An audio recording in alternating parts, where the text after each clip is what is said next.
बस कुछ ही दिनों में आने वाली है उत्पन्ना एकादशी, यानी कि भक्ति भाव और पूर्ण श्रद्धा तथा निष्ठा से किया जाने वाला एक ऐसा व्रत जो मनुष्य को इस भौतिक संसार में रहते हुए भी आध्यात्मिक जगत की प्राप्ति करवा सकता है। और ऐसा दिन है मार्गशीर्ष मास के कृष्ण पक्ष में आने वाली उत्पन्ना एकादशी। यह वह एकादशी है जिस दिन स्वयं एकादशी देवी प्रकट हुई थी। मार्गशीर्ष मास वैसे भी भगवान श्री कृष्ण को अत्यंत प्रिय मास है, और इस मास में आने वाली उत्पन्ना एकादशी हमारे लिए ऐसा स्वर्ण अवसर है जब हम भगवान श्री हरि की विशेष कृपा प्राप्त कर सकते हैं। तो चलिए आज जानते हैं कि इस बार उत्पन्ना एकादशी कौन से दिन आ रही है और किस समय पर उसका पालन करना है। आइए, आज की उत्पन्ना एकादशी कब है? इस बार उत्पन्ना एकादशी आ रही है 15 नवंबर 2025 शनिवार के दिन। कार्तिक पूर्णिमा के बाद मार्गशीर्ष मास के कृष्ण पक्ष में आने वाली यह एकादशी तिथि वर्ष में आने वाली मुख्यतः एकादशियों में से एक है, और इस बार आने वाली एकादशी का पारण करेंगे अगले दिन, यानी कि 16 नवंबर 2025 रविवार के दिन सुबह 9:12 से लेकर 10:26 के बीच में। यह वही दिन है जब स्वयं भगवान श्री विष्णु के दिव्य देह से एकादशी देवी का प्राकट्य हुआ था, और इसीलिए इस दिन का विशेष महात्मा है। आप में से कई भक्त हमें प्रश्न पूछते हैं कि आखिर एकादशी व्रत का उद्यापन कैसे और कब करना चाहिए। तो देखिए, हम पहले भी अपने वीडियोस में कई बार बता चुके हैं कि एकादशी व्रत का उद्यापन नहीं किया जाता है, उसका सिर्फ पारण किया जाता है। उद्यापन उन व्रतों का किया जाता है जो आप किसी भौतिक इच्छा के साथ करते हैं, लेकिन एकादशी तिथि हमें इस भौतिक संसार से तारने के लिए, परम उच्च भक्ति प्राप्त करने के लिए की जाती है। और एकादशी एक ऐसा व्रत है जिसका पालन आजीवन किया जाता है। हमारे शास्त्र बताते हैं कि जो भी मनुष्य वर्ष में आने वाली प्रत्येक एकादशी का पालन करते हैं, उनकी ना सिर्फ भौतिक इच्छाएं, मनोकामनाएं पूर्ण होती हैं, अपितु उन्हें विशेष रूप से भगवान श्री हरि की कृपा प्राप्त होती है, उनके आशीर्वाद मिलते हैं, और उसी के माध्यम से वे इस जन्म मृत्यु के चक्र से मुक्त हो सकते हैं, इस संसार सागर से तरकर पार उतर सकते हैं। तो फिर ऐसी एकादशी तिथि का उद्यापन आखिर क्यों करना चाहिए, जो हमें इस भौतिक संसार से ही ऊपर उठा सकती है। तो इसीलिए एकादशी व्रत का उद्यापन नहीं किया जाता, उसका अगले दिन सिर्फ पारण किया जाता है, और वह भी निर्धारित समय के अंदर, और ऐसे ही पुण्य फल प्रदान करने वाली उत्पन्ना एकादशी, यानी कि एकादशी तिथि जिस दिन प्रकट हुई थी, ऐसा विशेष दिन बस कुछ ही समय में आने वाला है। तो आप सभी लोग तैयार हो जाइए। मार्गशीर्ष मास के कृष्ण पक्ष में आने वाली यह विशेष उत्पन्ना एकादशी का नियम पूर्वक, श्रद्धा पूर्वक पालन करें। उत्पत्ति एकादशी का व्रत हेमंत शुद्ध में मार्गशीर्ष मास के कृष्ण पक्ष को करना चाहिए। इसकी कथा इस प्रकार है। युधिष्ठिर ने भगवान श्री कृष्ण से पूछा, भगवान पुण्यम एकादशी तिथि कैसे उत्पन्न हुई, इस संसार में वह क्यों पवित्र मानी गई तथा देवताओं को कैसे प्रिय हुई। श्री भगवान बोले, कुंती, प्राचीन समय की बात है, सत्य युग में मोर नामक दानव रहता था। वह बड़ा ही अद्भुत, अत्यंत रद्र तथा संपूर्ण देवताओं के लिए भयंकर था। उस काल रूपधारी दुरात्मा महासुर ने इंद्र को भी जीत लिया था। संपूर्ण देवता उससे परास्त होकर स्वर्ग से निकाले जा चुके थे, और श्रम तथा भयभीत होकर पृथ्वी पर बचरा करते थे। एक दिन सब देवता महादेव जी के पास गए। वहां इंद्र ने भगवान शिव के आगे सारा हाल सुनाया। इंद्र बोले, महेश्वर, ये देवता स्वर्ग लोक से निकाले जाने के बाद पृथ्वी पर विचर कर लोक से निकाले रहे हैं। मनुष्यों के बीच रहना इन्हें शोभा नहीं देता। देव कोई उपाय बतलाइए, देवता किसका सहारा ले। महादेव जी ने कहा, देवराज, जहां सबको शरण देने वाले, सबकी रक्षा में तत्पर रहने वाले जगत के स्वामी भगवान गरुड़ ध्वज विराजमान है, वहां जाओ, वे तुम लोगों की रक्षा करेंगे। भगवान श्री कृष्ण कहते हैं युधिष्ठिर महादेव जी की ये बात सुनकर परम बुद्धिमान देवराज इंद्र संपूर्ण देवताओं के साथ क्षीर सागर में गए, जहां भगवान गदाधर सो रहे थे। इंद्र ने हाथ जोड़कर उनकी स्तुति की। इंद्र बोले, देव देवेश्वर आपको नमस्कार है। देव आप ही पति, आप ही मति, आप ही कर्ता और आप ही कारण है। आप ही सब लोगों की माता और आप ही इस जगत के पिता हैं। देवता और दानव दोनों ही आपकी वंदना करते हैं। पुंडरीकाक्ष आप दैत्यों के शत्रु हैं। मधुसूदन हम लोगों की रक्षा कीजिए। प्रभु जगन्नाथ अत्यंत उग्र स्वभाव वाले महाबली मूर नामक दैत्य ने इन संपूर्ण देवताओं को जीतकर स्वर्ग से बाहर निकाल दिया है। भगवान देव देवेश्वर शरणागत वत्सल देवता भयभीत होकर आपकी शरण में आए हैं। दानवों का विनाश करने वाले कमल नयन भक्त वत्सल देव देवेश्वर जनार्दन हमारी रक्षा कीजिए, रक्षा कीजिए। भगवान शरण में आए हुए देवताओं की सहायता कीजिए। इंद्र की बात सुनकर भगवान विष्णु बोले, देवराज वह दानव कैसा है, उसका रूप और बल कैसा है तथा उस दुष्ट के रहने का स्थान कहां है? इंद्र बोले, देवेश्वर पूर्व काल में ब्रह्मा जी के वंश में तालजंग नामक एक महान असुर उत्पन्न हुआ था, जो अत्यंत भयंकर था। उसका पुत्र मर्दानव के नाम से विख्यात है। वह भी अत्यंत उत्कट महापराक्रमी और देवताओं के लिए भयंकर है। चंद्रावती नाम से प्रसिद्ध एक नगरी है, उसी में स्थान बनाकर वह निवास करता है। उस दैत्य ने समस्त देवताओं को परास्त करके उन्हें स्वर्ग लोक से बाहर कर दिया है। उसने ने एक दूसरे ही इंद्र को स्वर्ग के सिंहासन पर बैठाया है। अग्नि, चंद्रमा, सूर्य, वायु तथा वरुण भी उसने दूसरे ही बनाए हैं। जनार्दन, मैं सच्ची बात बता रहा हूं, उसने सब कोई दूसरे ही कर लिए हैं, उनके प्रत्येक स्थान से वंचित कर दिया है। इंद्र की यह बात सुनकर भगवान जनार्दन को बड़ा क्रोध आया। उन्होंने देवताओं को साथ लेकर चंद्रावती नगरी में प्रवेश किया।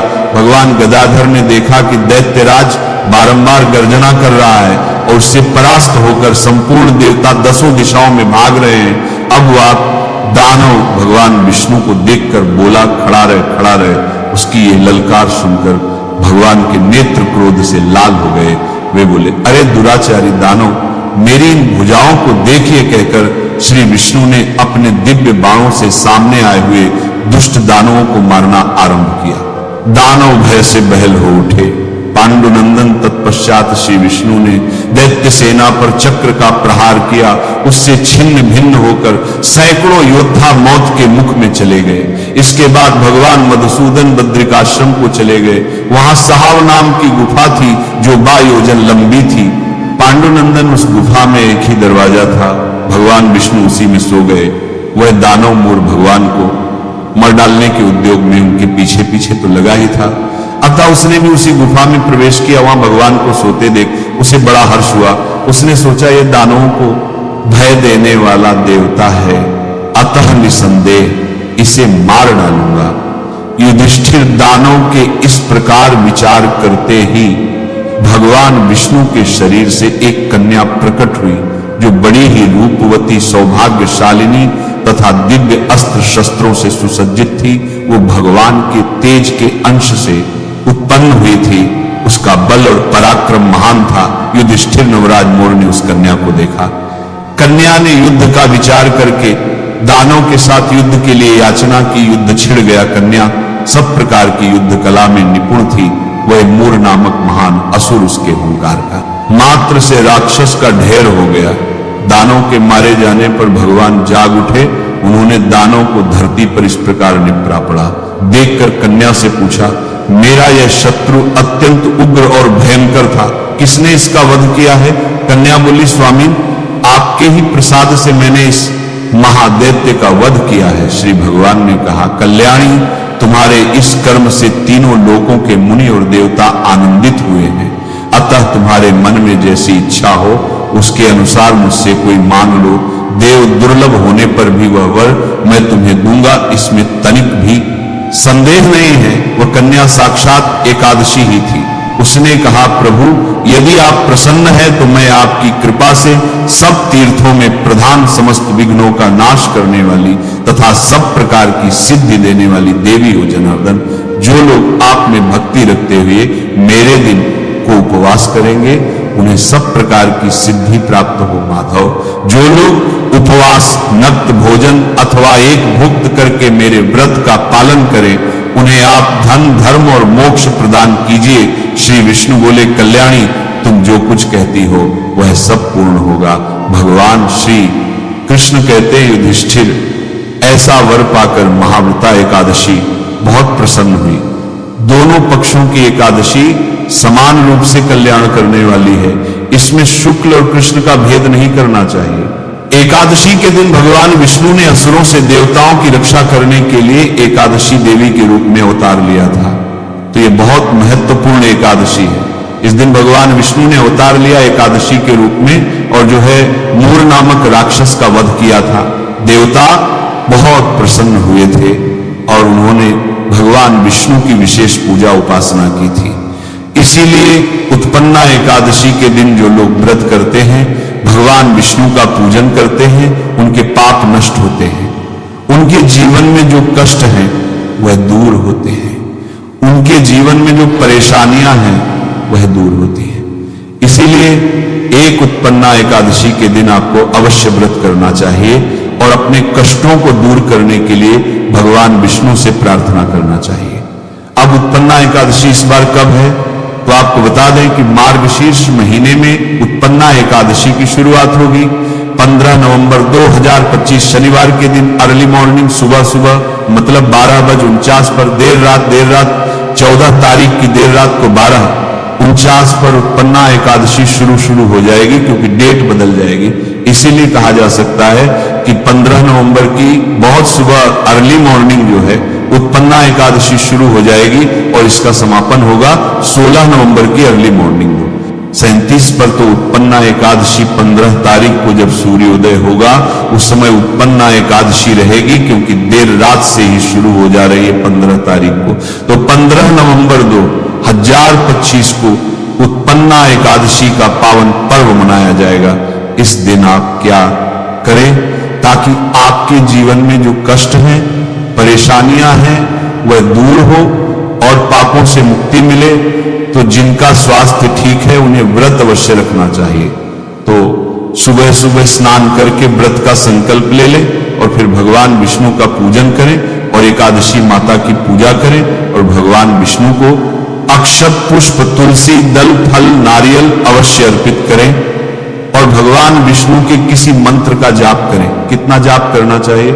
जितना आपका सामर्थ्य हो, जितना आपके लिए संभव हो, जितना आपके पास समय हो, उतना मंत्र जाप करना चाहिए।